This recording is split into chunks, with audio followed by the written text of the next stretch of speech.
আমার নাম মোহাম্মদ শামীমউদ্দিন, সহকারী শিক্ষক, সরকারি নলডাঙ্গা ভূষণ পাইলট মাধ্যমিক বিদ্যালয়।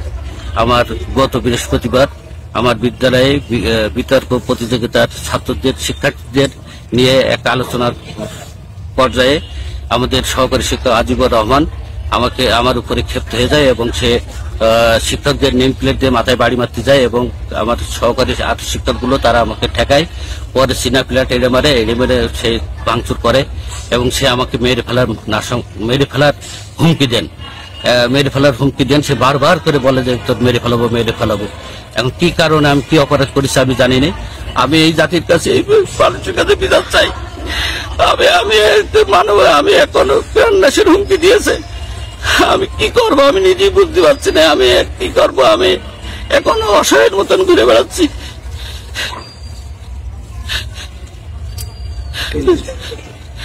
এবং সে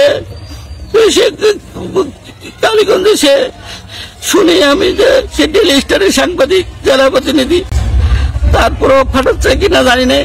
কি করে সে কাজগুলো করছে আমি জানি না।